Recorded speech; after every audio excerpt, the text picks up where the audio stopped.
Quorum. So I will call the meeting of the Conservation Commission open for July 20th. And we're going to table the minutes till our next meeting. Yep. So we have a new public hearing for 95 South Street, And, termination of applicability. oh, it just occurred to me, do you have all the public hearing? I'm getting caught up. He asked to postpone it, so I don't think we should even open it up. Don't even, okay. Is anybody here for 95 South Street? Seeing Okay. That means next on our agenda is 400 Manley Street. Do we have somebody here to present on that one? 4 or 400? 400. 400. Okay. And David Mackwell is joining us via Zoom, Okay. and I'm letting him share the Zoom screen. Can you hear us, David? You gotta unmute yourself.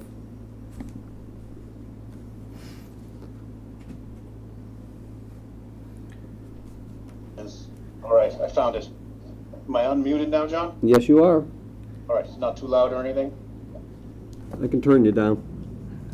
Okay, right, so my playback was a little bit loud. Okay, good evening, Mr. Chairman, members of the Conservation Commission, members of the staff, and any concerned parties in the public. My name is David Mackwell. I am with Kelly Engineering Group. We prepared the plans and reports associated with the request for in front of the Conservation Commission for 400 Manley Street. I took the plans and just kind of reformatted them a little bit for the presentation, so it's basically the plan set, but I've swapped out the cover page just to show everybody a better site map of where the site is located. On the screen now is just a street map. Route 24 is here. West Bridgewater State Forest is over on this side. We've got Walnut Street over the highway. David? Manley. David, Yep. We're not seeing it shared, so Oh, apologies. I can share it for you if you want. No, I think what I did was I shared your screen that had the same picture. How about now? Getting there?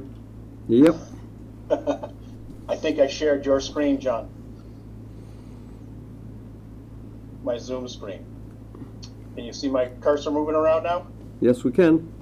All right, great. Sorry about that, folks. So the site is it's a 19-acre site highlighted in green here. And it's located on the west side of Manley Street, which runs north-south here, Route 24, State Forest, some open space just to the north. And Walnut Street, the Cowaset Brook runs very much in the rear of the property. So I'm just going to keep moving a little bit here. This is a plan that shows the property the way we want to do it, an overall layout plan that shows the entire meets and bounds of the property. And that's a little bit zoomed out, so I'll just keep moving forward. This is an existing conditions plan of what's at the site today. The site consists of a building that's approximately 200,000 square feet total, 190 or so on the ground in a small mezzanine. Currently, there's 2 tenants in the building. On this side over here, if you can see my cursor, is what they call a specialty commerce group. And on this side over here is M&M Transportation, a transportation company. The site is currently improved with, I think it's 273 parking stalls. The parking is located in the front here, a small parking lot on this side, some more parking here, and then parking down in the back toward the water tower and parking around the back behind the building. Wetland resource areas on the site that are shown here is an intermittent stream that runs along the back of the site and an old, possibly stormwater management pond from the 70s or 80s way in the back.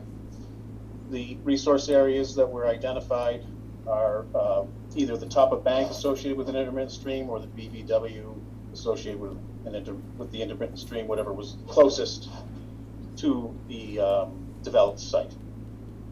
The project consists of expanding the parking and trailer storage at the site.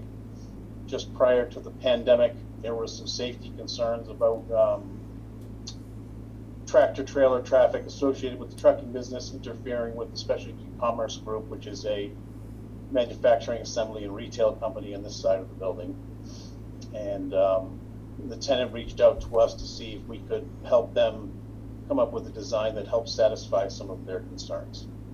So what we did is we kind of took a look at the whole site and analyzed what we could do. One of the problems with the site is there was actually no trailer storage at the site today, official trailer storage.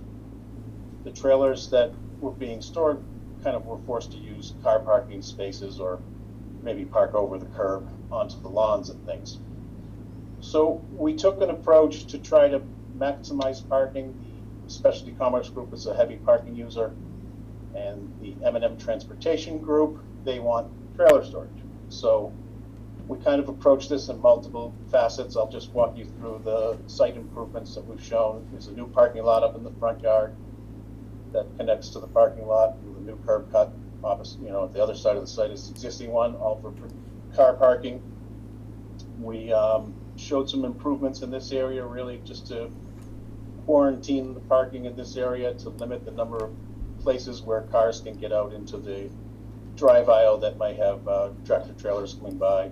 Again, you'll see in this area we had some car parking here, kind of moving it out to create this free lane.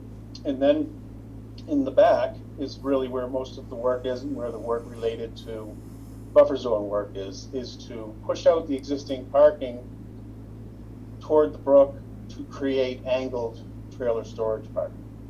As I had mentioned earlier, there's currently no trailer storage parking here now. The plan that we've drawn increases the trailer storage capacity to, I think, 39 trailer storage stalls. And associated with the parking in the front and the rearranging, we're adding about 53 parking stalls. So the proposed parking arrangement car parking goes from 273 to 326. Trailer storage goes from 0 to 39. Recording in progress. And associated with that is, the expansion of the parking areas and some impervious area. So in total, the project proposes to increase the impervious area just over an acre total. But in the back, where the wetlands are, I'll just give you what's currently there now. This is all documented within the notice of intent packet that we could submit. Within the buffer zone today, that's the 100-foot buffer zone, which comes into the existing parking lot as well. It's approximately 22,000 square feet of pavement in the buffer zone today, and we're proposing an additional 21,000 square feet. And in the 50-foot no disturb zone, which is this other line that we'll see here, and it's actually shown a little bit better on the next sheet when we get to that one, there's currently about 1,700 square feet of pavement in the 50-foot buffer zone, and we are proposing 5,000 square feet in there. What those things do for the site is really free up some space on the side of the site that needs the trailer storage, and also creates a safer site for both the tenants. So the next plan I have here is the just a colored version of what we call our grading plan, or our site plan, that shows some of the site improvements. So the building is colored here. The wetlands is this line here, the 50-foot no disturb zone, and the 100-foot buffer zone. So in order to mitigate stormwater, existing and proposed, we put a comprehensive plan together that consists of 4 subsurface recharge and detention systems that overflow to the existing drainage systems. Associated with that is coming into the site and making improvements to all of the existing pavement areas to bring them up to current standards for TSS removal and water quality. These small blue dots are proprietary water quality devices. This will be installed prior to this recharge system here. Similarly, everywhere we have inlets, we have our water quality devices prior to the recharge systems. Then they overflow to the existing drainage system. One more thing that came out of the last version of the peer review, this parking lot in the back here, there was no proposed improvements because we weren't changing anything, but we added a water quality device. So now 100% of the existing and proposed paved areas will be modernized with water quality, TSS removal, and also incorporate a comprehensive operation and maintenance plan. Associated with the request, we did thoroughly review the Conservation Commission and the Wetlands Protection Ordinance and bylaws and Stormwater Management Ordinance and bylaws, and appropriately filled out all of the applications, and also provided a very detailed narrative of the request for the 50-foot no disturb variance. Any work within the 50-foot no disturb zone in the local bylaw requires a variance from the commission. We provided a narrative of all of the bullet points of the interests of the bylaw, and we hit each of the bullet points appropriately. In exchange for the commission granting the variance to work within the 50-foot no disturb zone, we've agreed to hire Ecotech to come up with an invasive species removal protocol that was attached to one of our peer reviews. So if the commission chooses to allow the project to move forward, there will be multiple benefits relating to the existing wetlands on the site and water quality of runoff, and also of habitat and invasive species. So the project offers a lot of environmental benefits in exchange for adding some impervious area, and also in exchange for adding some impervious area within the 50-foot no disturb area. We went through a comprehensive peer review process that actually started over a year ago. The project was also kind of put on hold for a little while due to the pandemic and some other things going on. As read into the record and originally filed, the solar project moved forward on its own last summer under an administrative stormwater permit due to the pandemic and not knowing what was going to go on with the transportation company or anything else in the economy. The construction or the permitting of the expanded parking was put on a little bit hold. I also need to take some responsibility for some of those delays myself, as I believe that myself and the landowners got our wires a little bit crossed on the timing of when this was supposed to really move forward, and then we had to get it back in our queue here at the company. So it's been a little while since we've seen the commission, and we appreciate being here this evening. That is the executive summary of the project, and as I had said, we've gone through a three-part process with Allen and Major. Through working with Allen and Major, there was a lot of more improvements were made to the plan, although I thought we put a pretty good solid plan together the first time, but the commission did vote last February to go to peer review, and that netted a few additional improvements to the stormwater management system. So with that, and through the chair, I just wanted to mention that we do have the landowner either on the phone or on the Zoom call listening in tonight if there are any questions about the property that the commission or the staff has. And with that, and through the chair, I will turn it over to the commission and the staff and the public for any questions or comments. John, do you want to Kick it off. start? Well, I guess the first thing I can say is that Allen and Major thoroughly went through this, and as David has indicated, I believe improvements were made that would improve the stormwater management and quality for this site. a heck of a lot more than what was there originally.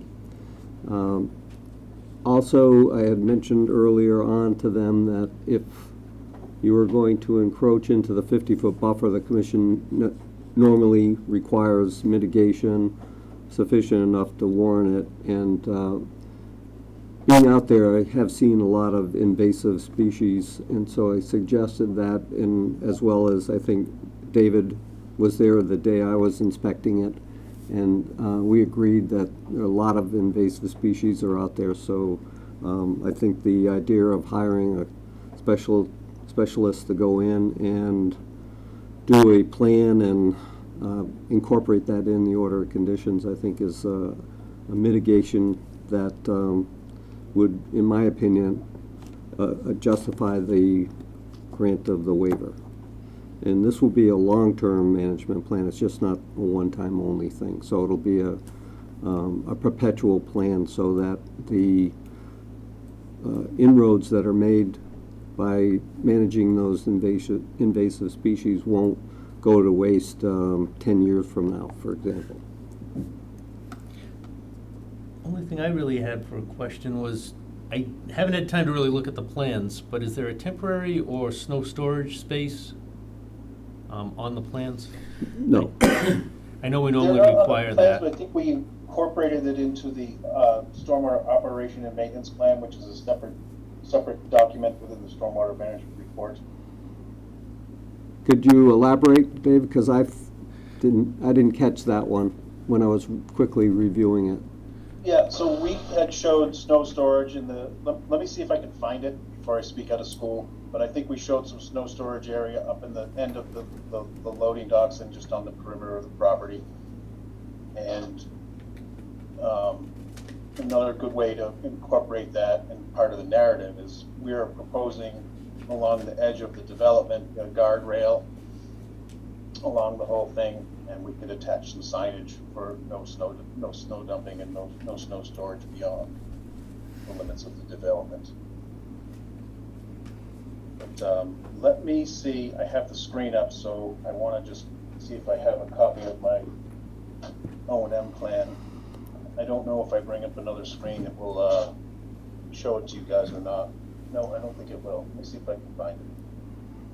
So that's a great comment, and snow storage can be incorporated into what we call the operation and maintenance plan that we put together that the landowner or the property manager gives to a company to manage the facility, part of which you can give it to the snow removal folks with some instructions. So typically, David, on a situation where there's limited snow storage capacity, we incorporate in the order of conditions that it has to be removed from the site. Right. And I think it's also appropriate that we could agree to incorporate some signage that is appropriate all along the back, that the snow doesn't just get pushed over the fences and walls and into the resource areas directly. And John, do we want to require signs like we did with Market Basket along the back side? Yeah. Along Those have been working very well. yeah. So did I hear that we're adding about an acre of impervious surface, or?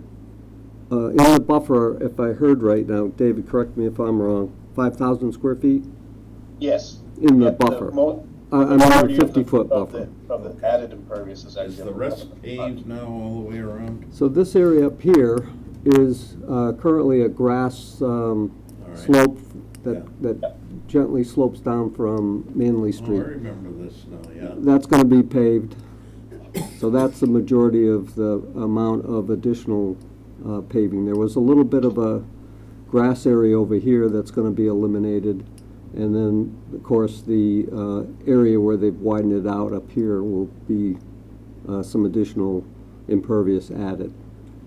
So they've incorporated all that impervious into their stormwater calculations, and they're treating it, and You're satisfied with, yes.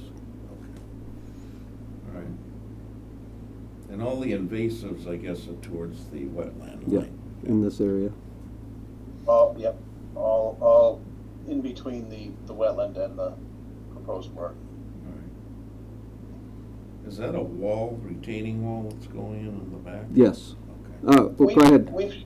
Go ahead, John, we've shown a wall, the whole way. You might not need it in certain places because it's as low as a foot or half a foot. But we've also shown it with the guardrail to also be a definitive barrier of work, even where we've shown some wall. They might not need it, but it'll pick up somewhere else and they will need it. So we have shown a wall, even though it's very short in certain spots, but in other spots it's needed, and we put the guardrail in too, and we put it in our narrative as it's a definitive barrier to define the areas that we're not supposed to be using.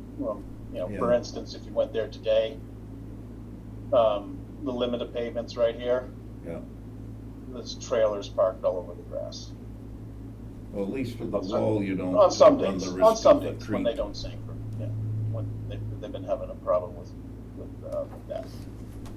There wasn't any there when I was out there last week, but another time there was trailers everywhere. So we'd rather give them a place to park and an appropriate runoff treatment system for the parking of the trailers. So what's driving these changes? Is it a new tenant, or are you just doing this to attract different tenants? Well, I think I can give us the story because I've heard it a few times from the property managers and also from the landowners. Really, kind of what happened is there was a storage company that was living harmoniously with the specialty commerce group, but they were not using enough trailers, I guess, because they went out of business, and they decided to sublease their space, and it got turned over to what is now M&M Transportation, who is a much more vibrant shipping, receiving, and trucking user. So there wasn't quite enough space for the amount of space that's available in the building. There wasn't enough space to store trailers to use it properly. So if I might expand, if I recall correctly, the people that worked for the manufacturing area were parking in all area they could find. Right. And so all of a Yes, sudden, there that's was a lot of interaction between passenger cars and trailer trucks. Right. And what they're trying to do now is kind of isolate the two To the and front. give them each their own areas to provide better safety for the tenants. Right. It's safety and massing. They didn't have enough room to fit the trailers, and if we can give them a place to park, then they won't have to. Who knows where they were putting trailers? They were probably putting them everywhere. They were along this access way, and people had to go zig and zag around them, so. Yeah. I remember in one case, because technically by lease, this car parking is car parking back here, but they wanted to put, property managers wanted to put Jersey barriers all the way across this. Could barely fit one car through, but couldn't fit a trailer through. We thought it was better that they just have somebody down there, because some people hit the Jersey barrier. If there's only 10 feet to get through, they'll hit it with their car too. So they had some real problems down there. Those waned during the pandemic, but in the current economic climate and what the applicant thinks is going to happen, they would like to retain the tenant and get the building vibrant again and accommodate the needs for the uses, because I think it was an anomaly to have a tenant with half of this space, 100,000 square feet or so of space, with no room for any trailers.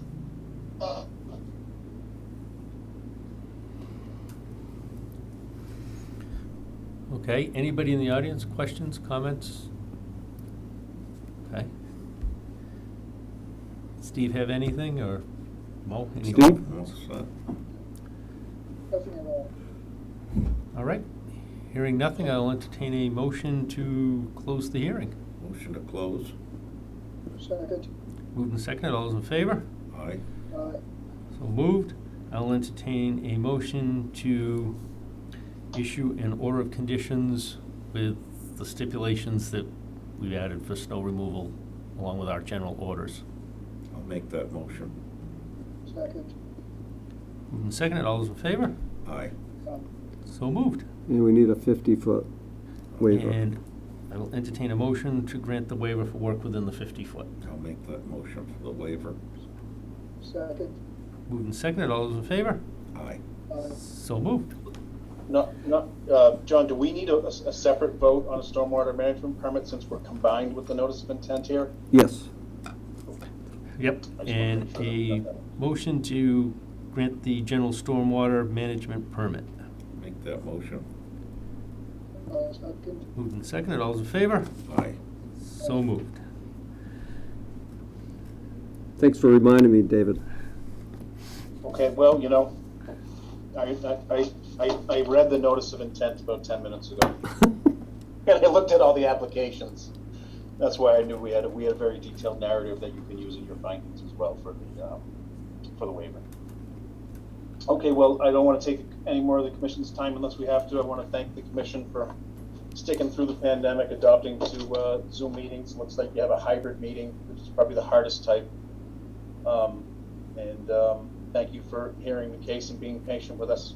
And John, when you have the draft order ready, just shoot it over and we'll get it recorded. And hopefully we'll be making some improvements. Good. Great, thanks. Okay, thank you for your time. Right, next we have on the agenda for 256, 258 Pleasant Street, for a notice of intent and general stormwater management permit from D'Alessandro Corp. For redevelopment within 100 feet of a wetland. Want to get set up.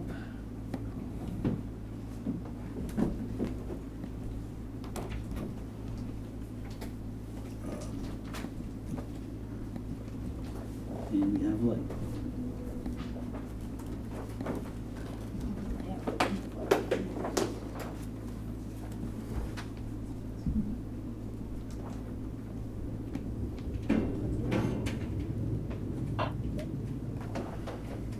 I like the old drawings. Mr. Chairman, I noticed that there were a few people that were waiting to get admitted into the meeting. And after closing my screen, I see that they had been waiting. So I just want to mention to them, anyone that's on the Zoom meeting, or are you here for 400 Manley Street? I think yes, a couple of us were. This is Pete Nodum from Gramercy Property Group. Sorry about that. I didn't see it. And we just closed the hearing and approved everything. Okay. All right, thank you. You're welcome.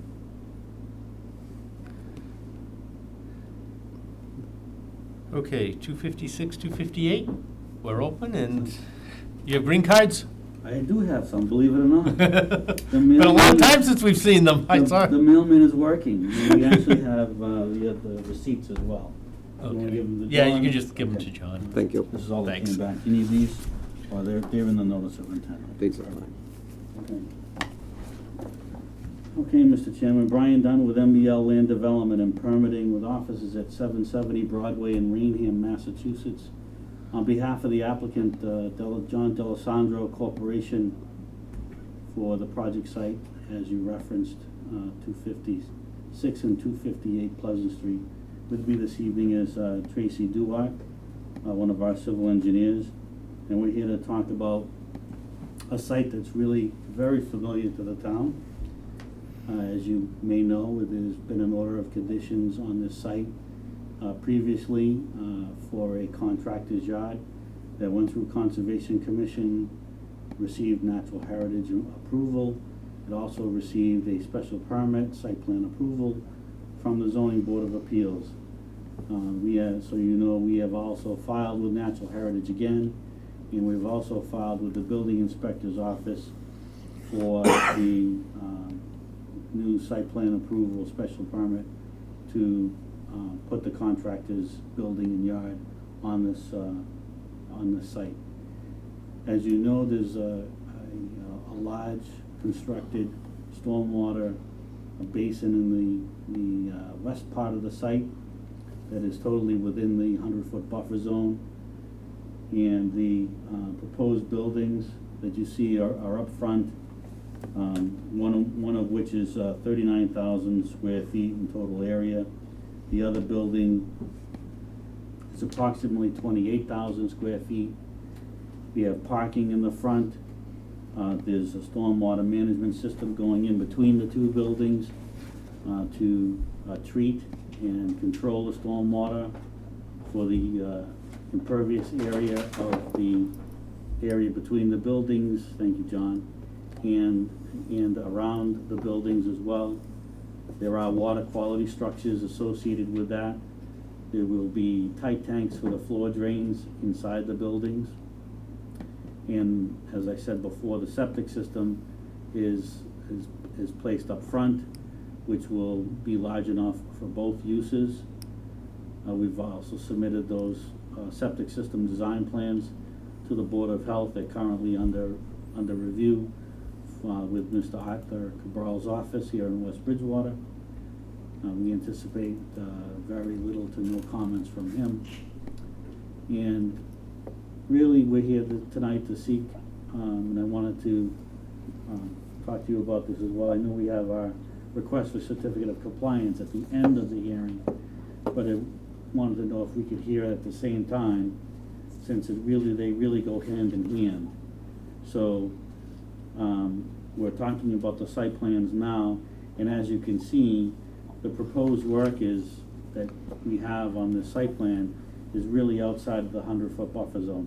Even though the constructed pocket wetlands to the rear is the majority of the stormwater management system that was previously constructed by the previous owner and tenant. It's working properly. We did redelineate the wetlands, small little variations on the other side of the pocket stormwater pocket wetland system that you see here. Very little changes to that line, and I'm sure Mr. Delano will talk about that in his report. So we're seeking to renew the order of conditions, as well as get the certificate of compliance issued so that we can get the old order off, get the new order on, and have the commission have control of the site once again with the new order of conditions.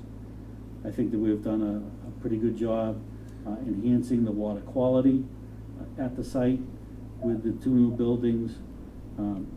The front building will be constructed first, and then the other building behind the first building will be constructed at a later date. However, the design of our stormwater system between the building and the septic systems have been designed for a full build-out. So we wouldn't have to come back to you to do any more orders of conditions or amendments to the plans. We are including the building that's at 258 or 256, the existing house there, which is currently where D'Alessandro is using it as part of their office at this given date. The barn that's there will be reutilized, and the existing septic system will remain. That's for that house, which we know would be fine. So we're seeking a new order of conditions. We do have an operation and maintenance plan. We do have snow storage on our plans. The stormwater system in between the two buildings is an underground system, Caltech system. And the front part of the site, there's a small section to the front that is tying into the street drainage, country swale drainage that is along Pleasant Street. I'd like to bring that to your attention. And what we did was we designed it the same way as the other site plan, with the catch basins and a water quality structure prior to its discharge into that country swale system. So we're kind of following what was previously permitted before, and then renewing the order of conditions. And so, Mr. Chairman, so we would like to seek an order of conditions from this commission, as well as requesting, we've requested a certificate of compliance in our COC, and we'd like the board to issue that so we can get the old order released and then put the new order back on the property, Mr. Chairman. All right, before I go to John, I will ask, because I'm glad you're here. I've asked for clarification on it. The original intent and use of the site was for steel storage, and they had very limited, if none, for equipment storage. That's why it was a gravel site with impervious surfaces. I've noticed over the last few years, there's a lot more equipment storage on the site. As far as water quality and everything, how long are they gonna be stored there? Because we would have asked for some type of a stormwater system to keep any leaks, drains, anything spills contained and not leaching into the soil. So this is, the intent of this revised plan is also to be a contractor's yard with vehicle storage outside. So, and the last company also was going to do steel, and there was gonna be vehicle storage outside as well, if I remember correctly. And It that's was the. very that's- limited storage of vehicles on the site. It was Okay. kind of like vehicles to move steel pieces, load them, unload them. Right, so there'll be construction equipment stored on the site. The water quality structures that we have are more than adequate to handle any of the oils or gases. We're far above the 80% TSS removal for this project with those water quality structures, and I would see that, or foresee that there would be no issues with treating any of this stormwater and controlling any of these contaminants, God forbid if something happened. Any equipment maintenance planned in any To the of best these? of my knowledge, there's no equipment maintenance plans being planned. The contractor bays will have, be able to store one vehicle or more throughout the bays. That's why we have the oil water separators for the floor drains. Thinking ahead, since that is something that will be needed, those floor drains will be tied to a tight tank and are not connected to any drainage system, and they are not connected to any septic system. John, questions, I had comments? Or- a quick question on the vehicle storage. Are they sitting all on impervious surface, no gravel? The part of the site is paved and part of the site is gravel, so some of the gravel operations and that you see at the back end of the site, there will be some vehicle storage on that gravel area like it is right now. However, with the pocket stormwater wetlands that are there and the forebay and the way that water quality is being treated, again, the TSS removal rates are there in conformance with the DEP. Yeah, that's always a concern when you've got, Understood. Yep. Good questions. John? All right, I guess this screen that you see here that I'm sharing shows a little bit more where you got your construction support equipment, which my thinking is that there's going to be the typical trucks, the trailers, that kind of thing. This area here is the crusher and probably materials storage. Correct me if I'm wrong. Yeah. This area here is denoted as proposed water power fuel area. So my thinking is when the final plans are approved, if the commission so approves them, there's going to be some need to isolate those areas where the fueling, washing of the vehicles, whether it's not for beauty but for maintenance purposes, that water needs to be handled in some way. And so I believe that in the final results of the revisions that these plans will need, most likely, that kind of thing will be dealt with. And so that's the segue into my recommendation is that this needs to go to the 53G for a thorough review. It already has an existing drainage system in the rear, which is more than adequate to handle what we originally approved.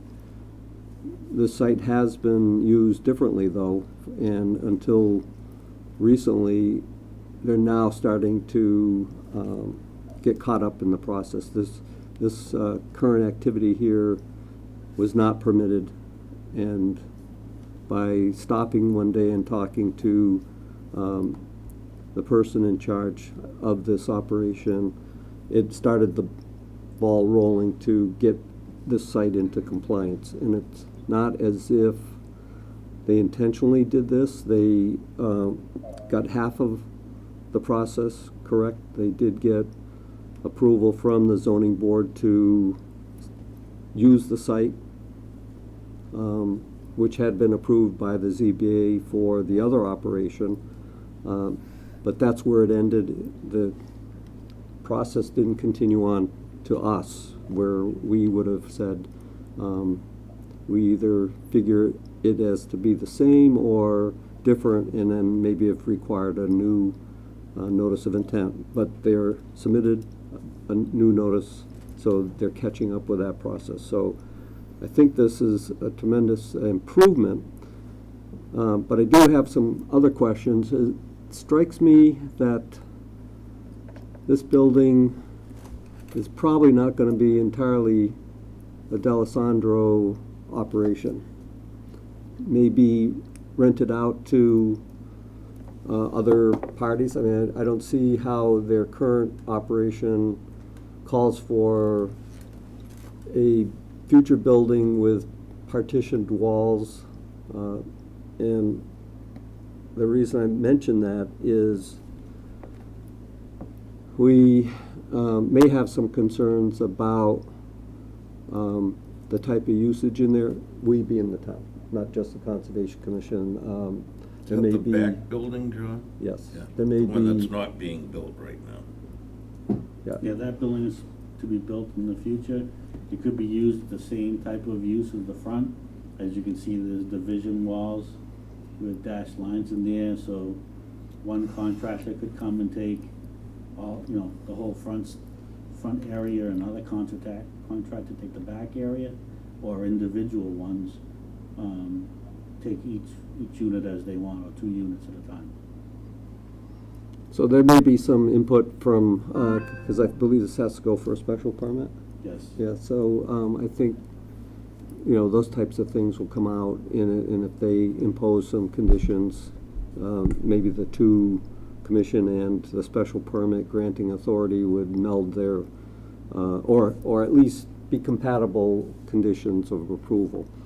So we'll take a look at that, but my recommendation is go to Allen and Major for a review of the stormwater and drainage for, not the backside, because that's already Yeah. built and in operation, but any of the stormwater management for the underground storage and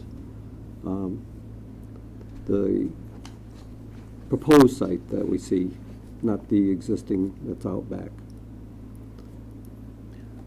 All right.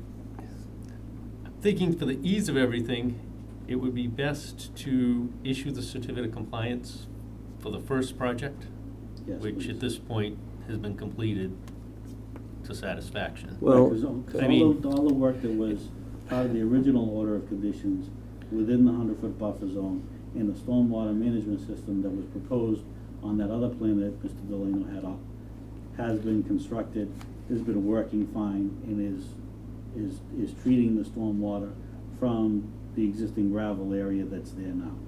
so I can call up that other plan, but the other plan had a parking and contractors building out front Right. with a septic system, and that never got built. Part of the septic system was started. They did bring in some sand fill. So I think maybe it's best at this point to issue a certificate indicating what was built and that it had expired, and that would give them what they're looking for. We want to do is release from the property the old order, Yeah. Right. and then work with you to get the new order, keep it fresh and going while they're doing the construction, and you stay in control. Right. how you word that. Well, it's true. We know what you mean, so. Right, we know what the intent here is, Right. we just wanna make sure that we Yeah, get we're it. trying to do this, you know, in a very clean fashion, because, as you know, the DEP, and John will say this too, is the DEP does not like many multiple file numbers on any individual parcel of Right. land. They want one That's why I number. wanted to try to close this old one Right. before we, That makes sense. but I also That's- wanna make it so that it's, we're certifying the compliance of the part that's completed, but leaving the part that was never even And say it was finished. never constructed. Right, never correct. constructed, or to be done. So, So I'd recommend issuing the certificate for the work that was completed. All right, I'll make that motion. Thank you very much. a second? By the way, Ryan is Okay. on. Moved and seconded? All those in favor? Aye. So moved. All right. Thank you very much. That one's done. Now, we will need to, I'll entertain a motion to hire a 53G. I'll make that motion. I'll second. Moved and seconded. All those in favor? Aye. So moved. And we'll need to continue the public hearing to the first one in August, or, First one is August 3rd, the second is the 17th. Does that make sense? Depends on the 53G, I guess. right, I mean, How I'm quickly can Alan and Major look at our stuff? just, So, yeah, the 3rd and the 17th. I would say the 17th. 17th was gonna be my suggestion, Understood. just because I know how engineers are Yeah. right now. We're all jammed. I'll entertain a motion to continue the hearing to the 17th. I'll make that motion. Second. Moved and seconded. All those in favor? Aye. Thank you very much. Thank you very much. Yep, good night. Yep, see ya.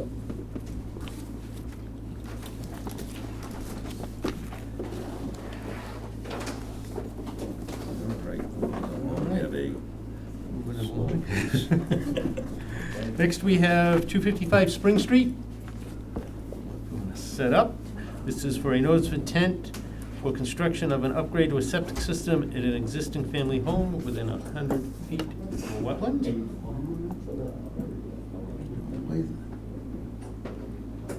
we go, okay. You gotta figure out how to rotate these. Sometimes I can rotate them. Mine doesn't sometimes want I to open on this, Yeah, so well- I'm going old school Yeah. on the phone and. Yeah, I do It's a- like the plans, but I'm old school, I guess.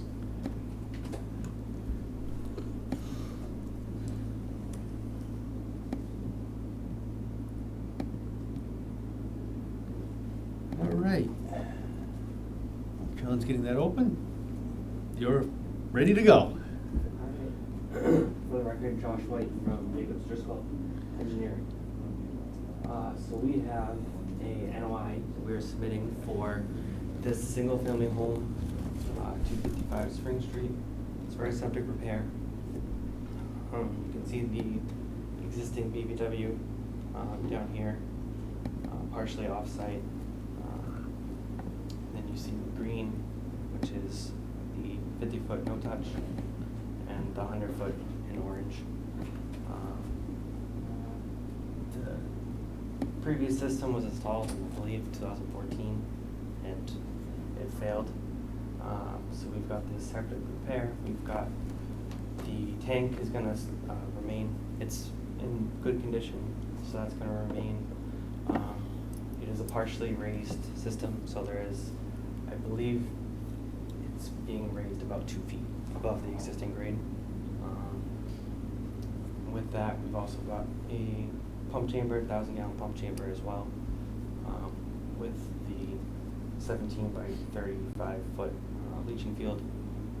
It's got a barrier on the wetland side of it, and then you can see we've got perimeter erosion control. All of this work is going to be completed outside of the 50 foot, and we're proposing permanent wetland markers at the edge of the tree line, which is essentially the top of slope. So all this work is going to be contained within their existing lawn area and out of the trees in the woods. And the total disturbance we've got here is about 2,300 square feet in the 100-foot buffer zone, and none of that's within the 50. That's pretty much it. We've got just our standard details for conservation markers, temporary dewatering basins, and the perimeter stormwater erosion control, which will be used on the site. That's pretty much it for this one. Pretty standard one. John, any comments? I have no issues with it. Nor do I. I was just curious on the proposed wetland markers, if they're marked there, yet the wetland line is further down, what that signifies. We could ask them to put it along the 50-foot buffer, which is the green line. That was just an arbitrary, I think it's the tree line, or Is it a vegetation tree line. line? We picked the top of slope, edge of tree line, so it'd be nice and easy. I don't believe they use anything down there, Yeah, so it's yeah. just woods at that point. which is fine, yeah, it's a So natural, that's what we chose to propose them. gotcha. If they want to restrict or protect a little bit more, I'm not going to complain. Yeah. I think it's probably a little easier than getting through all the Yeah, vegetation. to put line- markers line it in there, yeah. And they're easier to see Yeah. when they're out in the open like that, so. Yeah, no, I don't have any questions. Anybody else, audience, comments, questions, anything? All right, hearing none, I'll entertain a motion to close the hearing. Motion to close? Second. Moved and seconded, all those in favor? Aye. So moved. I will entertain a motion to issue a order of conditions for septic repair. I'll make the motion. Second. Moved and seconded, all those in favor? Aye. So moved. Thank you. Thank you. Next, we have 5 Tiffany Circle. Somebody here to present for that one? Or are they zooming in, John? Zoom. Okay. Zoomers. Good evening, can you guys hear me? We can hear you loud and clear. Awesome, can you see my screen up somewhere? Yes, Great. Peter Lyons. Any intro, or you want me to just get Yes, going? go ahead. All right, for the record, this is Peter Lyons with Holland Civil Engineering Group, representing the homeowner at 5 Tiffany Circle for a notice of intent relative to a septic system repair. This is a failed septic system in the backyard of the property. In the backyard, we have a drainage easement which contains a stream and an associated bordering vegetated wetland line, identified as flags 1 through 8. The proposed system is going to be a gravity system. It's going to be a 1,500-gallon septic tank to a 14 by 33-foot leaching field with plastic panels. There will be an elevation change of approximately 1 foot to 1.5 foot above existing grade to accommodate the new leaching system and the higher tank. We have shown erosion control wrapping around the entire project and back up to the street. We show a soil stockpile area just on the side of the proposed leaching field, just inside the 100-foot UVW buffer.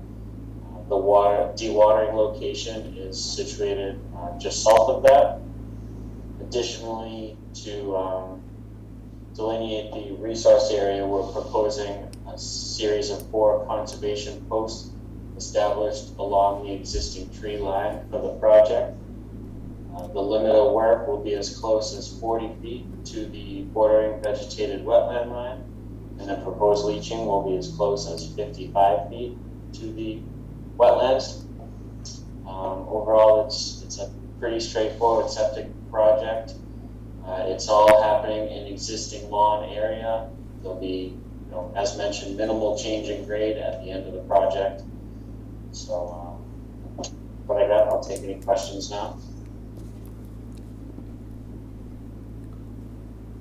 Could we get some markers on the 50? There- Or are they on? They proposed putting them at the tree line, which is actually further back from the 50. But it's all pre-existing It is. disturbed lawn Right. I saw area. that there. How old is the house? Is it that old? Yeah, it's been there. Is it? Yeah.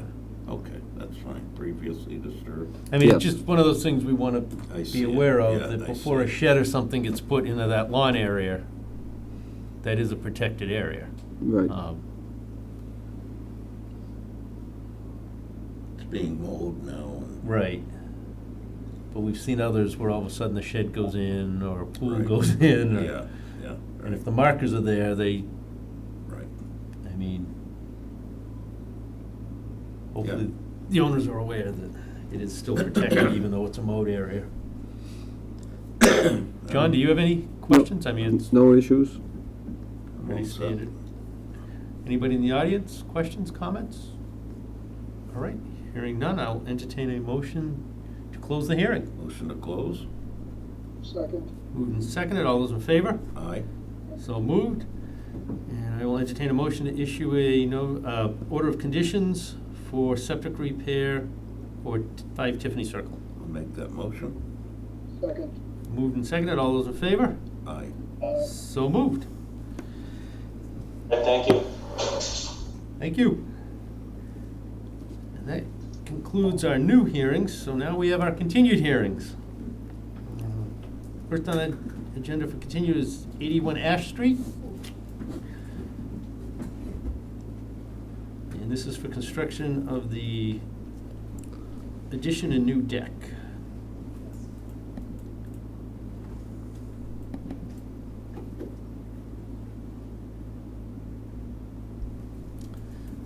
All righty, we're open again. Back again. Josh White, Jacobs Cisco Engineering, here for our continued hearing for 81 Ash Street. The owner, Dan Spillane, is here in attendance tonight as well. So at the last meeting, we basically just introduced the project, which was essentially a deck addition, a building addition, and bringing to light that there was disturbance within the 50-foot buffer zone and within the wetland itself. So with that being said, with the comments from the last meeting, we put together a plan, and this is what we've come up with. At the 50-foot buffer zone, both on this one and this one, we are proposing a 40-inch tall split rail fence along the 50-foot no-touch. Then additionally, we are proposing some tree replacement within the buffer zone. We're proposing 18 red maple trees be planted, which is consistent with the requirement for a 6-to-1 replacement. So I believe it was discussed approximately 3 trees were removed, so that comes to 18 trees within this area. And we are also proposing to restore the wetland area that was disturbed and plant a wetland soil mix blend with compost and seeded with the New England wet mix, which is a pretty typical procedure for restoring areas such as this. As we showed before, we've got the perimeter erosion control, straw wattles above the limit of work. We've got the proposed dewatering basin as needed for the building construction. And again, the relocation of the existing subsurface propane tank, just with it being so close to the building addition, it would be better safe than sorry to relocate that a little further away from the building. There's also some there's a plant or a small shed and parts of a fire pit which the owner is in the process of relocating. Most, if not all of those, have been done already. I believe that's everything that's new with this proposal. So we just wanted to hopefully get you guys' approval of this, hopefully to make this the best outcome of this situation. So I missed the first hearing, I guess, but apparently there was disturbance Yes. in that area. How about in the back? Was the disturbance down there too? In this area? No, further down. Yeah. So there was some disturbance here between the 50-foot no touch and the wetland line. Yeah. And then there is some within the wetland itself. Okay, so those are new plantings? Yep. Yep.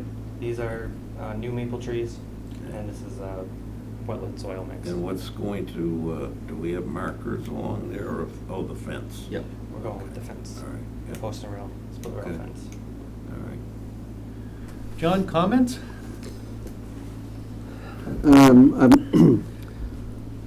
I'm thinking that with the split rail fence running along each one of the 50-foot buffers, which on that plan over there runs along that line and then along that line, it pretty much delineates where they can and can't go. In addition, they've met the 6-to-1, more than 6-to-1 ratio of the tree replanting that's required, which is the penalty ratio, not the Right. permission ratio that we normally would only require a 3-to-1. And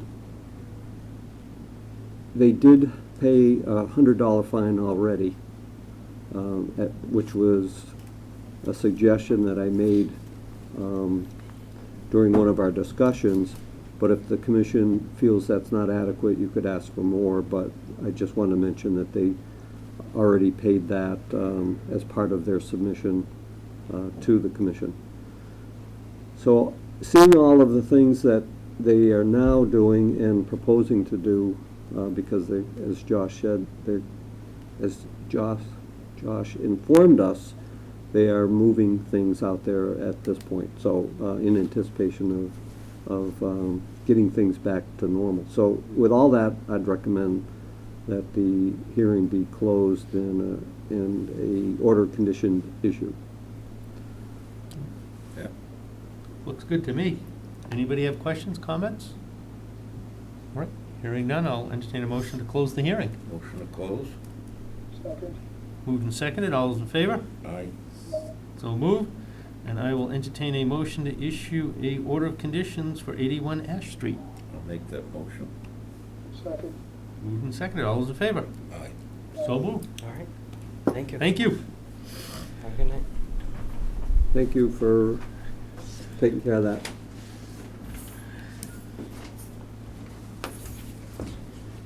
Next, we have 21 Lincoln Street.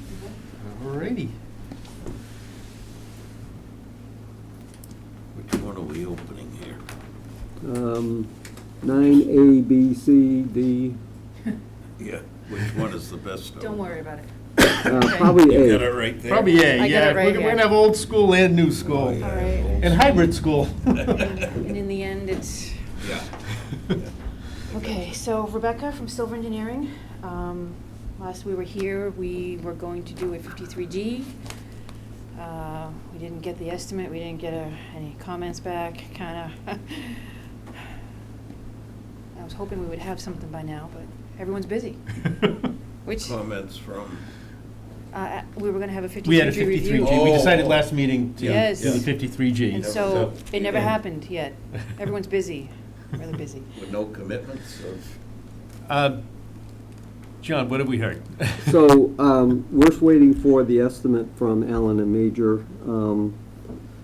They're busy and swamped, so as of, even just a little while ago, I checked to see if there was a estimate given us. However, to keep things going, we could recommend that they give us a check for, let's say, 5,000. Is that And on average how much they come in? Usually they're somewhere between 4 and 5 with their Fair reviews. enough, okay. And if we take the 5 and there's money left over afterwards, then it gets returned. If there needs to be more before the close of the final hearing, we would ask for more. Say they went up to 10, which I don't think they will, but just for talking purposes. We'll be fine. We would be asking for additional Yeah. money before we would close the hearing. So I think it's fair to keep the thing moving rather than waiting for them to give us an estimate, which typically, again, it's 4 to 5. I would say just let's ask the applicant to give us a check as soon as possible for 5.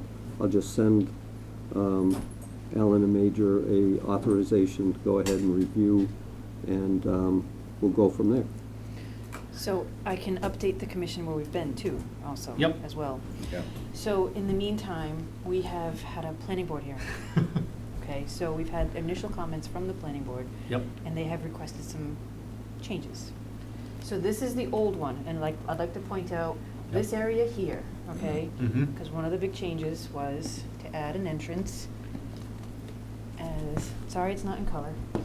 So, planning board would like to see a truck entrance exit here, as well as the one here, and this can be focused on trucks as needed, but preferably just to be pedestrian vehicles. So we have added this entrance exit to the plans. We've also changed an alignment in here to allow trucks to maneuver. I know you can't see anything, sorry. Yep. It's smoother for a truck to, before it was a meandering path, and now it's encouraging, very encouraging to come this way, up to those Yep. set of lights that are going in. Those are the big concerns from planning board. Wasn't there pushback though on that driveway? That driveway is staying in the 60-foot easement. That's where it is, that's where it's staying. No, I mean, This not one? that one, the new one. This one. But yeah, didn't the DeBartolo people say we didn't think they could do that? The last email I got was, looks good, Okay. Okay. All right. so we're going with it. Yeah, they were worried about that parcel to the right. They were, but I don't know if you can see from way over there, but we've kind of adjusted the septic to fit the terrain and the lot a little bit better, and so I think it makes everyone be happier. usable, yeah. We've also had initial conversations with Natural Heritage after a wildlife habitat assessment. They haven't finished their report, but they're nearly complete, and we did have a phone call with them. It is not habitat that is particularly special. There's no signs of nesting. It's not a very useful habitat area.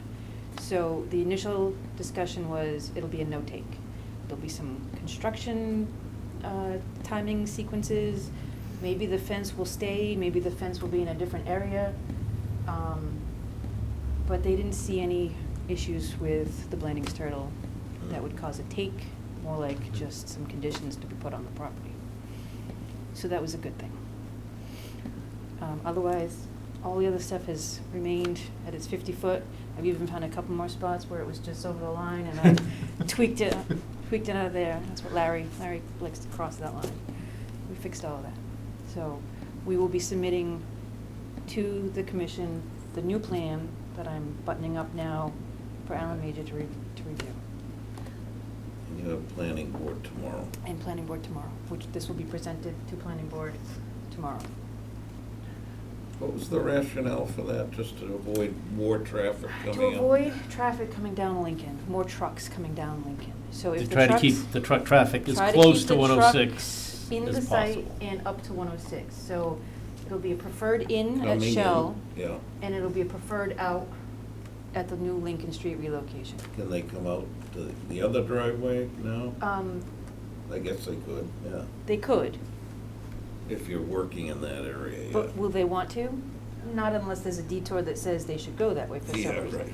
But normally they're gonna It's wanna a come. straighter, shorter distance They're to gonna get to the light. They're gonna wanna come to the lights. Yes. So that's why we're doing all the fancy All right. relocation. Anybody in the audience, questions, comments? Anybody on Zoom? Okay. Oh, yeah, you got that one. Looks pretty straightforward. John, do we feel comfortable that Alan Major will be able to move forward with this fairly timely. I mean, I know everybody's swamped. It's, We are. it's, It's a, they are, we are, it's all, um, You wanna I get going. they wanna dump dirt, right, Now. that's why I wanna make sure that we can, yeah. Well, based on that first hearing with 400 Manley Street. Yep. I watched how the consultant for the applicant would submit something and how quickly Allen and Major would review it. So it seems as if Once you get in there, it was queue. in-house already Yep. and they were responding to it. okay. This hasn't come before them other than my sending them a overview of what the, I mean, once they get it, they've been pretty good, so. Once we're in the queue, it's, Right. yeah, I get it. so I'm anticipating that they seem to be very willing to jump on these things for us, since we're regular client of theirs. So. Pay the bills. And being able to tell them we've got money in the bank I was gonna say, you pay the will help. bills, yeah. We haven't given any orders of condition here yet. No. No, But we're we haven't, close. yeah, we're getting there, we need to get it reviewed so that we can Yeah, get comfortable, right, where we're at now. Right. I was just And now that the curious how planning many board's had more their stages you had to go Yeah. through before this. When we did planning board, they didn't have a lot of comments on, again, it was No, they majority of didn't, the yeah. traffic. The lights, all the lighting's on site, you're not gonna really see a whole heck of a lot, although it's a big Yeah. building, so you will see it.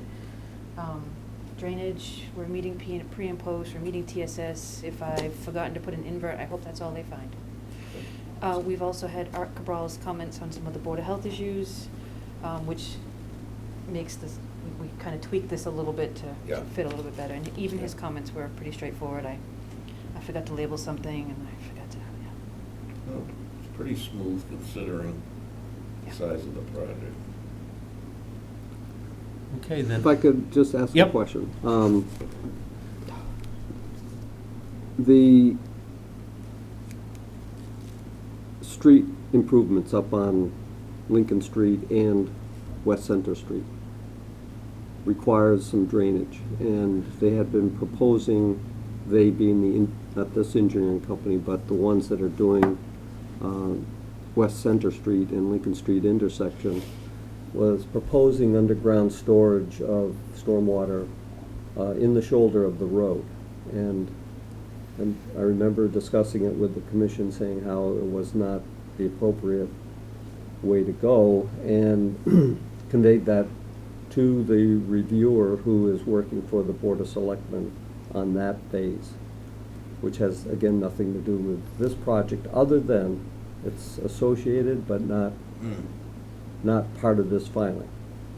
My question to Rebecca would be, if the town requires the stormwater to be directed onto property of your client, is that going to affect any of that work up on the end of the project closer to Lincoln Street? So, West Center Street, I'm sorry.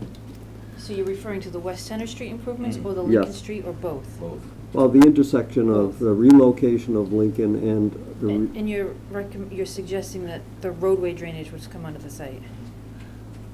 Well, not to be in the Yeah. shoulder of the road, and since they're widening so much of West Center, and most likely have to widen part of the Lincoln Street relocation, it seems to me the only place it can go is off the site onto land With some control. careful juggling, I'm sure something could be hashed out. Okay. Question is, closest wetlands, an easement to get to it, is a little finagling on that part. Okay. Yeah. So, it seems as if the answer is that she has some room to finagle things. Yeah. Is that the right engineering Finagle. term? We're gonna work with it. Why is storage not good the way you mentioned it, John? So, for, let's say the one at Pleasant Street that we just saw, or for this one here, if they're putting stormwater underground, Yes. it's on private property. They will be required to sign an agreement that will require them to maintain it, even though it's their own, that the town will want to see that it's maintained so it doesn't create an impact on the wetlands or any of the abutters, if it's improperly maintained. Is it a tank? Usually underground chambers. Like a septic thing, except for drainage, And so it it's clean water. leaches. Yeah. And it leaches. And it supposedly But percolates. if the town would into have to that. maintain it, and then it becomes Instead of a, yeah. a cost. Okay. So what happens is, the town has the typical contractor that you see sometimes along the street with a dump truck and an attachment that comes out, and they drop a scoop into the catch Clamshells. basin, scoop out the sediments. It comes back up and dumps in the top Yeah. of the truck, and then they Yeah. go back and get some more scoops. That's because they can access it directly. Right. With these underground chambers, they can't get in there without specialized equipment, so it Right. means a specialized contractor, which will cost the town even more money than the guy with the old style scoop. Those the big vacuums? you Yeah, see? they're- Well, those are- Vacuums vacuums are nice, and yeah. jets, they jet in the water and then they Yeah. suck it out with Yeah. vacuum pumps and things. So it's an added cost. And I felt that the town should not be burdened with that cost if they have an alternative. Firstly, yeah. So I'm not sure where that's headed, because it's a different reviewer looking at it. I mean, it's In- an acceptable system, it's just, it's not good for the town to have. Right, for the ongoing maintenance of Yeah. it, it's, especially with the MS4 requirements that we already have to come in compliance with. Which leads me to a problem. Even though the Board of Selectmen have hired a independent engineer to review the plans submitted for the relocation and the improvements of West Center Street and Lincoln Street, there's more than 15,000 square feet of disturbance. When you start ripping up the road, Yeah. and it is a stormwater management permit requirement. Do we want to insist that the Board of Selectmen require whomever has made this application to the town for accepting a new layout and so forth of Lincoln Street to go through the stormwater management permit application process? Seems to me they have to. Okay, I just Yeah. wanted to make sure. Thank you, Mo. Took it right out of my mouth. I would suggest that later on, we discuss that, maybe not at this meeting because it wasn't on the agenda, but that we do put it on the agenda and take a formal vote so that when I send the letter, I don't go out on that limb by myself. Yeah, yeah. Okay, thank you. All right, then at this point, I think I probably will need a motion to accept a $5,000 check for Yeah. the 53G. Okay, Mhm. I'll make the motion. Second. Moved and seconded, all those in favor? Aye. So moved. And I will entertain a motion to continue the hearing 17th, at least. 17th August. of August? I'll make that motion. Is that good? For who? So, this I is a get it. magic wand. I and know, we- I know, I know. I mean, Clients in my ear, I know, it's okay. I know, you, they want to break ground and we, but I think 17th would realistically be, And that means Alan would have a chance to review, get back, we'll go back and forth at, I'll send them, as long as we get the check as It's soon as just- how long possible. does it- A few hours, does that take, a days, or? I don't know. with a size this big? They have to Yeah. get out it's and gonna walk the site. be a week It's gonna or take a two. little while. I mean, Yeah. I've, Yeah. novels, you fall asleep. Okay, So as soon as I get the check, I can legally authorize them to start. Without it, I... Oh, good, I'll see you tomorrow. Actually, we'll see you tomorrow. do you know, as a little aside, whether they have to complete the 106 before that can start, or you can do it They concurrently? plan on doing it concurrently, Okay. which would be a nightmare, but, yeah. Magic The wand. amount of fill needed to bring the site up is the driving factor right now, no pun intended. We need to start getting the trucks here, and How that's much? lots. Phil, I mean, you don't know, a million acres of cubic feet. stadium's worth? Lots. If you really know the I'll go get the number if you No, really need it, but, it's a lot. I just know there's a lot of trucks that need to start moving, and they need Yeah. to start moving now, so that's the holdup, Right. you know? Well, the trucks are busy too. So a motion to go to the 17th of August? I'll make the motion. Second. Moved and seconded, all those in favor? Aye. So moved. And we will tickle the engineer continually to If try I to. can go back to the other stormwater that you will be discussing later. Yes, Would that be held on the same night? yes. Would that involve anything substantial? I need to be prepared for whatever you're gonna ask the client, the applicant, which is my client. What, I'm sorry, I lost you. The stormwater for the roadway,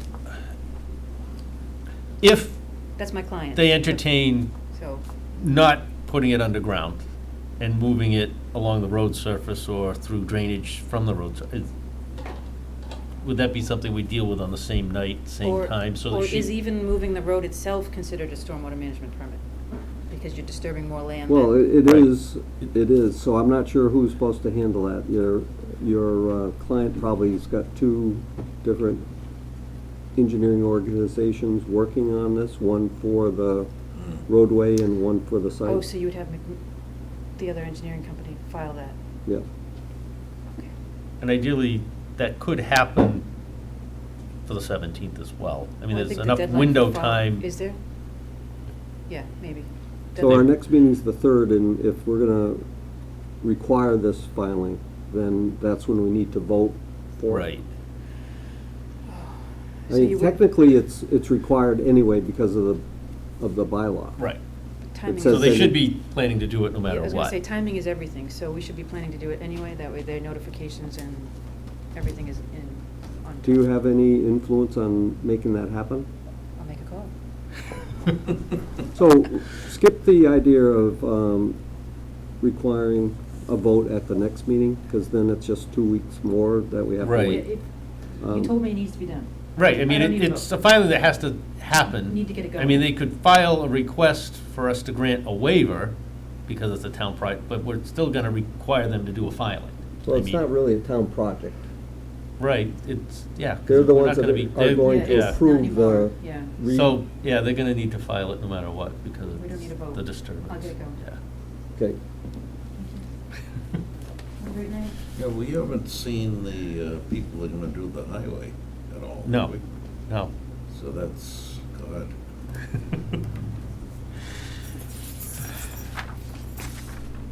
See you later.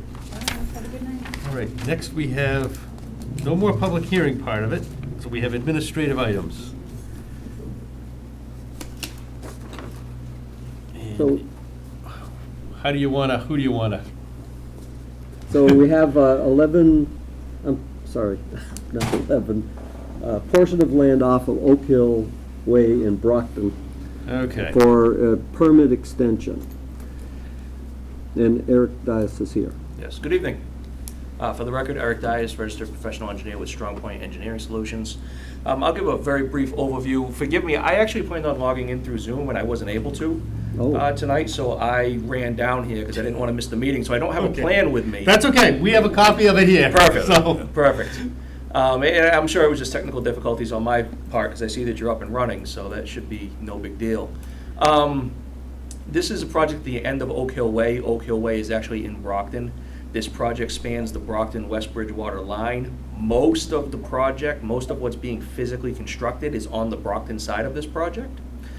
So we're before you for two things tonight. The first is to request an extension to the order of conditions. This board issued an order of conditions some time ago. It actually would have lapsed during the pandemic, but the governor's order kicks it for, we think we got a few more days left before everything tolls. So we're here kind of as a matter of administrative business, one, to extend that order. We've requested a 3-year extension only because this project's being built in phases. It's a big project. Certainly the commission can vote to issue for less than 3 years, but I can almost assure you we'll be back for a further extension if that happens. But I defer to the commission on that. And the other reason that we're here, again, is to kind of complete your file. We're proposing a modification to the plan. And that modification has to do with the phasing. All of the work associated with phase 1 of this project is in Brockton. The plans that came before you originally that the order of conditions is based on included a small area of parking and a building in that first phase. Since then, that phase has been revised to only be the access drive into the facility, 2 stormwater basins, and a compensatory storage area that are all in Brockton. So the building is still gonna be built, it's just gonna be sort of a Phase 1B rather than as part of Phase 1. Phase 1 has basically been broken into sub-phases. So we thought while we were here to extend, it makes sense to try to keep your file current, so that way when we do come to close things out, we're all working off the same set of plans. So we presented that as a minor modification. We hope that you'll see it that way, really, since most of the work is in Brockton anyway. In fact, all of that work, I should say, is in Brockton. So that's the spiel. John, comments? I have no issue with the minor modification as being not requiring another filing. Yep. And I really don't have an issue with the 3-year extension, considering the fact that it's most of the work is Brockton and just the stormwater management area that will be built later on after the other phases are completed. So it conceivably could take that long. All right, then, I will entertain a motion to approve the minor project change. Make that motion. Second. Moved and seconded, all those in favor? Aye. So moved. And I will entertain a motion to grant a 3-year extension. I'll make that motion. Second. Moved and seconded, all those in favor? Aye. So moved. Excellent. Thank you. Well, thank you all for your time, I appreciate it. Yep, sorry you had to come down. Oh, no worries. Not sure what the issue was, but I didn't want to miss out, so I figured I better get down here. All right, and next we have on the agenda some Route 24 north and southbound emergency certification cleanup, rollover spill, fire residuals, and washout drainage mitigation. John, do you need to? We received a request from Anthony Andronico, a licensed site professional who is contacted by a business or entity when there's a spill or some type of environmental cleanup. And the licensed site professional and the DEP work together to rectify remediate the problem that was caused by the spill. So there was an accident and a fire, a rollover, I'm sorry, and a fire on the exit or near the exit ramp. I think I have a copy of the location right here. Yep. On the northbound lane of Route 24 near the exit ramp that would lead up to West Center Street. The fire and the resulting spill of diesel fuel and so forth, which is pictured in these photographs, requires a cleanup, and it has to be done right away. So they asked to have a emergency certification form filled out, which I did, and it needs ratification by the commission that you agreed with me that it was indeed an emergency and needed to be dealt with rather than waiting for a regular meeting. So based on that, my recommendation would be to ratify my certification, which is after the fact, of course, but I think it's for a good cause. At this point, then, I will entertain a motion to issue the emergency certification for the Route 24 southbound exit ramp cleanup for overspill and fire residual. Make that motion. Second. Moved and seconded, all those in favor? Aye. So moved. And the 24 northbound ramp, stormwater washout drainage? So I was contacted by the Mass DOT, Ooh. and this is on the northbound lane as well, I think, in the same general vicinity. And during some of those heavy storms, the water just washed this area out. So they are proposing, they had to deal with it right away. As you can see, it's a serious problem, and I issued the certificate, and it'll need to be ratified, but they are putting in riprap to take away some of that energy from the velocity of that stormwater runoff and hold on for a second. I didn't realize my phone was still on. And the larger riprap instead of crushed stone and gravel will help slow that water and take away that erosion energy that it has. So I issued it, and I need to have the commission ratify my signature. All right, then I'll entertain a motion to issue the emergency certification for washout mitigation. I'll make that motion. Second. Moved and seconded, all those in favor? Aye. So moved. All right, we're getting there. The next one we have is 111 Spring Street. Mr. Peters, welcome.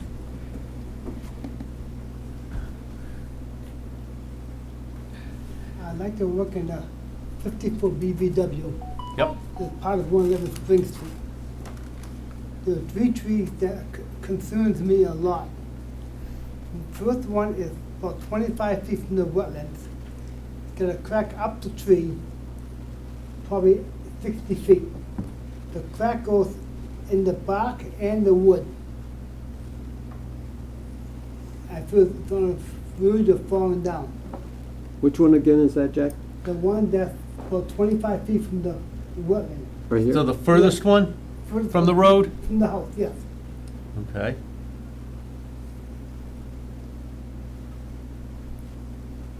And you wanted to remove all three? Or on it, you requested to move all three? That's correct. The second pole in the middle is leaning toward the street, the bark is separating, and the branches on up high are facing toward the street, which puts a lot of stress on the tree itself and the rooting system. So that happens to be a shag bark Hickory. and that's why the bark is Right. peeling. I did take a look at them, and that shagbark hickory, it's gonna take a lot to get that thing to move. Well, They have roots that go to We're gonna have China. someone look at them? Wasn't, Well, I think Chris was involved. Yeah, Chris Yantelli, he did look? yes. And the third tree closest to the house, Yep. the branches are hitting the house and it's shaking the house. And that would, Can That's trim what- that. that one 45 can feet. definitely be trimmed, and I'm skeptical to say to remove them. I would say definitely trimming the one closest to the house It's okay. would be okay. How about the first The one that's further in, That one it definitely is diseased or is It's- ailing. right. It it's- is. it's- But again, if that was to be removed, we would have a 3-to-1, 3-to-1. because he's asking. Right, replanting Now, on that one. If I moved the one that the first one in, yes, Yep, when the man comes down with the crane, it may cause some disturbance on the 54 BVW. So be aware that there may be some disturbance there, It's usually not too much, though. but there is some. And Right, if right. you But touch it- the grass, I'm fine. Chips, there are chips around. Yeah, Yeah. yeah. Well, they're gonna cut the tree and move it out of the way as much as possible. So you're saying I can cut the one that's closest to the house, I can trim it. And the first one, I can take it out. yep. No. Oh, in the back. Yeah, the one in the back, the farthest Back, one. that can go. Yeah, that could go. Yes. And the one closest to the house, I'd give it a good trimming and get it, especially with all the rain we've had, I'm sure it's growing like crazy this year. Okay, and the second one, you're saying leave it alone? Yeah. Even though it's leaning toward the street and the branches are over the street. If, We've it, had the, someone look at it. yeah, so- if Chris gets concerned as the tree warden, he'd have it removed. Yeah, but Chris, he works on the public-owned property. Right, but private if property. it's one that's in danger of coming across the road or hitting the power lines or damaging, he'd have it removed or have it worked on. Okay, and you're saying leave it alone? I'd say leave it alone at this Okay, point. saying this, I mean, if it goes over and it's a public nuisance, then Chris will deal with it. I mean, it'll be, Yeah. So, but I don't want to be liable for any damage Yep. to the street or to the power line. No. no, No. no. Be an act of nature, wouldn't be your fault. It's on my property. Still an act of. Act of nature. Okay, fine. If you go and dig the roots out all the way around it and No, it falls no, over, then it's your I'm problem. just- But I'm if just- the wind blows it and it goes over, The it, point is leaning. Yep. And the bridge is on top, I'll give it more stress on. That's not my own concern. It's probably been leaning for a few years, I never noticed it, though. I No. think that first tree that, really. yeah. Okay, Well, keep an eye on it, you know, if all of a sudden it's like that, then. well, it's cheaper to do all at one time than Well, bring I the man know, down. I know. We just don't wanna be hacking trees Okay, down. fine. so. If that's the case, would the commission object if I wrote a letter to the commission saying there's any damage to the public property, I'm not liable? Will you object to that? I guess it'd be fine. Yeah. Sure. Okay, I'll draw It's the letter. on up. file. yeah. Okay, when can I cut the trees down? The first tree and trim the third tree, Anytime, Yeah. whatever you want. as soon as possible. Thank you, With gentlemen. You with don't a need a 3-to-1, permit, so- Yeah. 3-to-1 ratio, you have to plant 3 trees, small.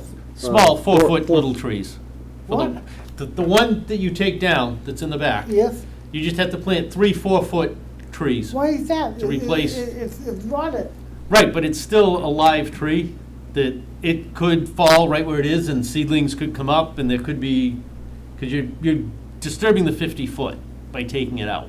I understand that, but I still gotta plant 3 trees 3 Yeah, 3 4-footers. seedlings, 3 little 4-foot, anywhere on that property on the 50-foot BVW, within the 50-foot, 50-foot. as close to the area where the tree that you're taking it out is. I mean, it doesn't have to be right there, but it can be 8 feet, 10 feet away, 12 feet away, in that Okay, 50-foot stretch. Could I bring my machine in and dig a hole for the tree? I can do it by. All you hand. need is Yeah, a no. tree that's in a root ball or a pot that's about 3 gallons. 2 Okay. shovelfuls of dirt, put the tree 3 in. trees, 4 feet high. Yep, That's my problem. yep. It could be a red maple, could be an oak, could be, People are doing that all over town, Jack, that have taken these trees down. Yeah, that's the one trouble with the, anytime it's within the 50-foot, it's one of the Right. requirements that we, okay, so I'll call the man down to cut the tree. Yeah. yep, I'll order the 4-foot trees, 3 of Yeah. them. 3 of them. Just, No, doesn't matter what kind. no. Just an appropriate native type tree that would be in that area. I mean, so you can kind of take your pick. Maple or whatever. Could be a maple, could be an oak, could be a Pine. tupelo, Okay, something not too. a hardwood, something that's hardwood, not an Something evergreen. hardwood? Not an evergreen, similar to the tree you're taking out. What kind of tree am I taking down? It's a maple, I believe. Looks to be a maple. Okay, I'll look out for it. So, I mean, it could, sugar maple, it could be a red maple, it could be silver maple, or Okay. you could put an oak. I mean, any hardwood. Something that's- Okay, I'll look for the trees this week. I'll call the man down, come down. Yeah, I'll plant the trees before they cut the tree down. yeah. That's it. And I Yep. can trim the house, the tree. Yeah, next trim the to one up that's leaning or closest to Lean the on house and, branches and- yeah. Good, thank you, gentlemen. All right. Thank You're you. welcome. See you, Yeah, Jack. Bye-bye. 373 Crescent Street? He's not here this evening. This is the agreement, proposed agreement. Let me just get out of this here. Whoops, I got out all right.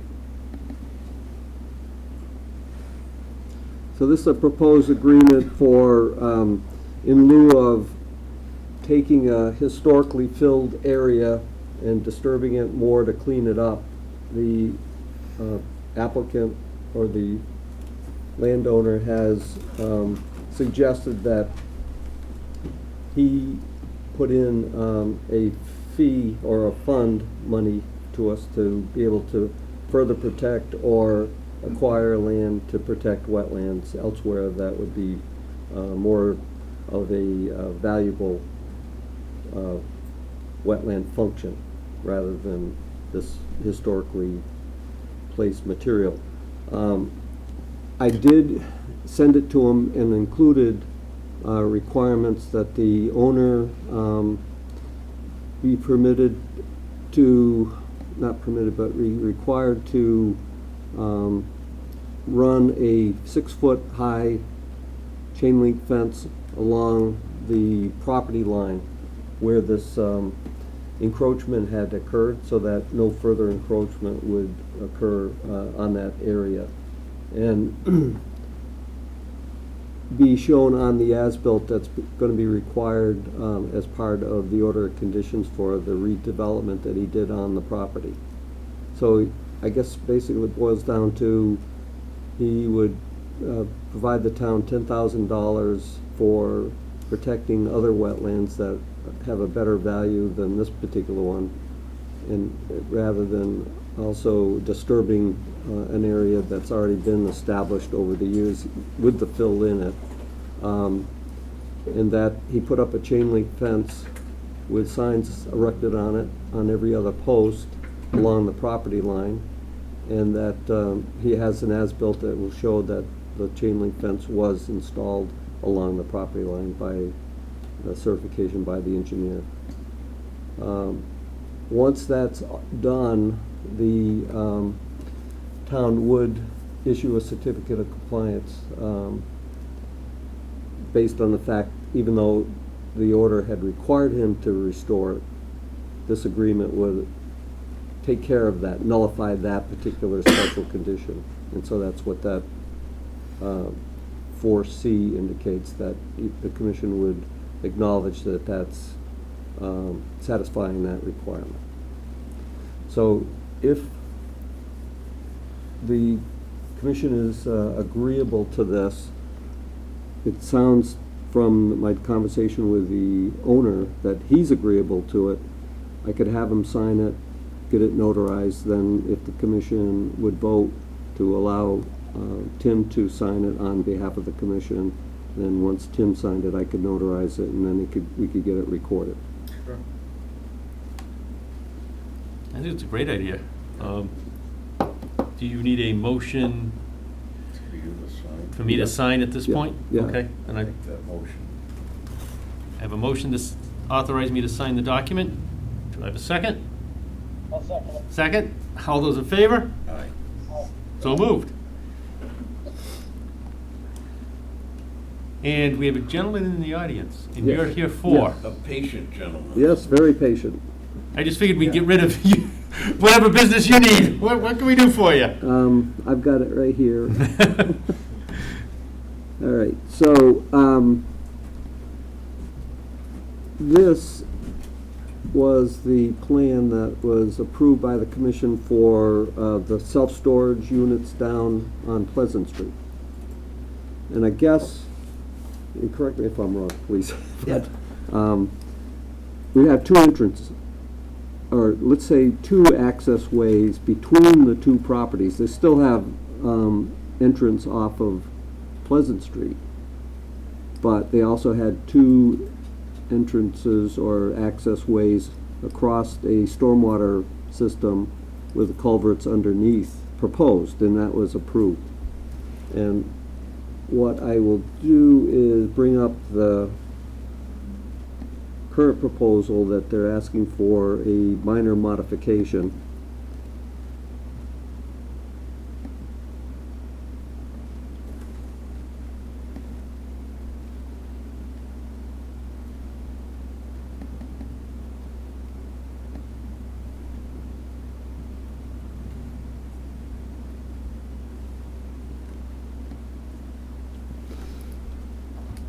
So you see, they still have the one, but they've eliminated the second, and I think, if correct me again if I'm wrong, the site has been raised to a considerable elevation to make everything work, and consequently it'd be too steep to be able to get something from this area over to the other side. Does that adequately describe it? Yep, part of it, and then it's by eliminating that, we're eliminating over 11,000 square feet of impervious area. That existing, or the drive spans, we're crossing an existing stormwater area where we're cleaning that up, and by eliminating that drive span, it's actually making less impervious area, and doesn't change anything else on the approved plans. Everything's country drainage on that side, and that's really the only modification, changing the shape a little bit by eliminating that, and just wanted to run that by the commission to make sure that any change was all right with the commission before building that out. I will add that, and again, correct me if I'm wrong, that they also have to go before the zoning board, is it, for? We do, yeah, it's a special permit, so, and I'm just here, Tom Pazurski is on well-deserved vacation, and we wanted to get in the first meeting we had available, so I'm just running this by, but we are going to the zoning board to make sure that it's all right with them as well. So let's say they're not satisfied with it, that they want that in there, then obviously we would revert back to the original approved plan that this commission approved. But I feel from a conservation point of view only, not for site planning and anything else that the zoning board would be looking at, that it's an improvement, and it's a minor improvement, but it's an improvement, so it's worthy of getting a minor project change from this commission, but it may be a major thing for the zoning board, which, they're looking at other things other than the stormwater. So I can understand if they don't agree that it's minor and they require something in addition. So let's say they allow it to be eliminated but want something else added to the plan, then they're going to have to come back to us and show us what they've changed. So again, you'll have another bite on the apple when If there's a problem. If there's a problem with it. So I'm recommending a minor project change. Okay, I'll entertain a motion to call it a minor project I'll change. make that motion. I have a motion and a second. All those in favor? Aye. So moved. Thanks very Thank much. you. We didn't see a bit. Yeah. Yeah, I appreciate what you guys do. Interesting to see it in action. Okay, and I had the next item put on the agenda for last time, and I wanted everybody to think about it. We need to appoint a member to the Community Preservation Committee as a representative. Paula had been the person pre-pandemic. Paula, Bethany. Oh. But with the pandemic and everything, and the fact that they need to move forward with some things, and we do need a member to be there. I am asking for volunteers if anybody wants to step forward. Not that I'm expecting Mo, with his current plate of things he's dealing with in the town, to want to jump forward. But I did mention it last time, and wanted Lee and Ryan and Steve and myself, anybody that wanted to feel the urge to jump forward if they want to. What is their meeting schedule, do you know? They meet, it's almost like 6 times a year from what I get. It's kind of busy just before the annual town meeting. They have to approve any of the projects and divvy out the funds and look through that. So it isn't really a So it's like, major commitment. no, it's like 4 meetings kind of all together in like a short 3-month period. December, January, Yeah. budget season type things. And then- December, January, and then they meet like once As long as before they town don't meeting, and conflict with it'd be, FinCom or something, then. Because we I mean- started hot and heavy and, Yeah, I don't know if it does or not, but yeah. I mean, you want to try it, and if it is, we can Yeah. revisit it? Sure. Unless anybody else up there wants to throw your name in the hat. No takers? Hearing none, I will entertain a motion that we approve Mo as our representative to the CPC. I'll make a motion. Moved and seconded. All those in favor? Aye. Thanks, guys. Thanks, Mo. I'll get all the details, I assume, from someone, huh? I will let Cheryl know, Okay. and then she can reach out to you All right. to contact. And,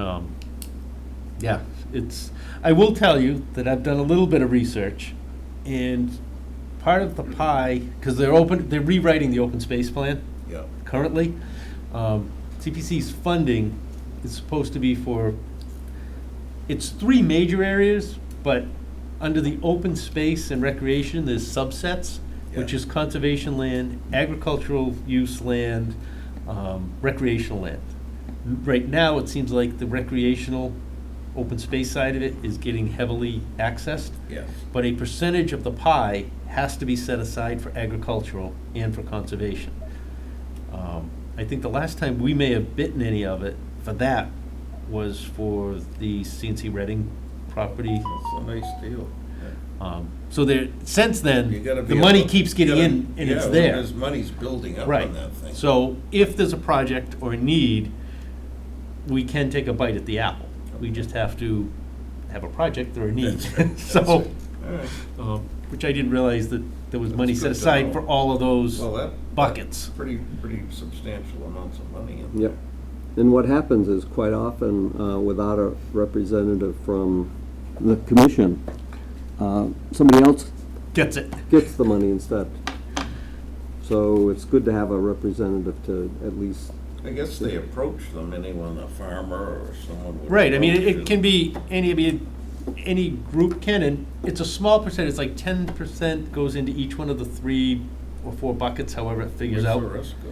And then the rest can be divvied out however the committee sees fit. So you have to give a percentage to each one of those So when buckets. people in town say, oh, the town's growing too much, why don't we just buy that land? Well, you could if you had enough money in Right. there, I guess Yep. that's what it'd be used for. Yeah, and kept it as open space or conservation or trails or recreation, or like they did on Lincoln Street, the potential use of fields. Yeah. Or something like that. So, All right. See how it goes. if we don't know it's there, we don't know to ask. That's right. So, And if we have any interest, or you know, right. just let me know. so. And do we have any invoices? We did acquire Pratt's Landing with some of the money from Yeah. CPC, so. Yeah. Any invoices? Invoice, I've got one up on the screen for the Zoom meetings. I haven't been invoicing the commission for the monthly subscription because I was using it for other items as well, you know, for personal, talking to Family. my family and everything. But that's now ended because COVID has allowed us to get together and we don't have to do that anymore. So we're back to only exclusively for West Bridgewater purposes. And so I got charged on June 28th for the next month because they run it June 28th to July 27th. But I looked at it and I said, I can't spend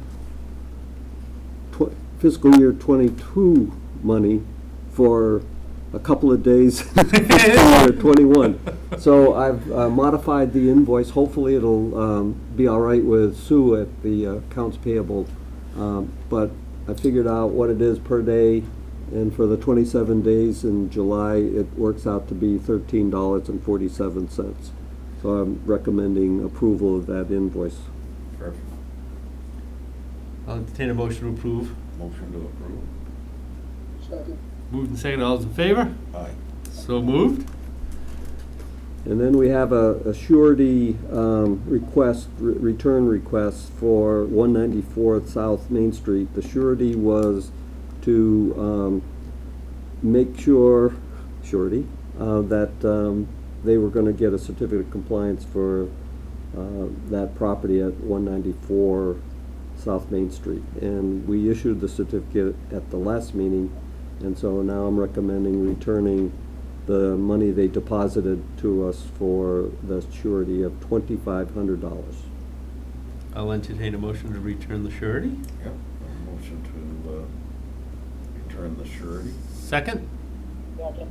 Moved and seconded, all those in favor? Aye. So moved.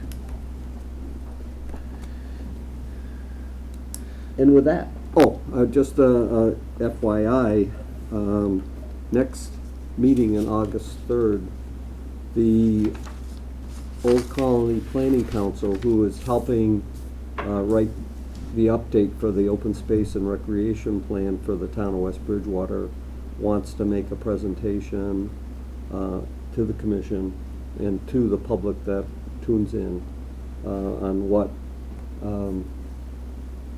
the plan is to go forward here to get public input as to what the residents of West Bridgewater and the commission and the open space committee and any other town officials want to see in the plan. And so typically we do administrative things at the end, but I would like, while we have as many of the audience on either Zoom or in the room to hear this, I'd like to have it be put first on the agenda, and that way we get the most audience. Does it look like we have a lot of new hearings? No, for that? and actually we don't, so. Okay. Yeah, so I will authorize you as chairman to put them at the beginning of the agenda. Okay, good, all right. Oh, yes, Bunch of signatures. signatures that Mo and I can do, and then you'll need somebody else to stop by at some point? Yes, yep. So So- Ryan and Steve, or probably Steve, because you'll be seeing me on Thursday anyway, probably, right? Yes. So, yes, if you two can sign those tonight, Yep. Steve will finish it up on Thursday, and then we'll be able to issue those paperwork. All right. That being said, I will entertain a motion to adjourn. Motion to adjourn. Did I hear a Moved and second? seconded. All those in favor? Aye. Aye. So moved. Thank you.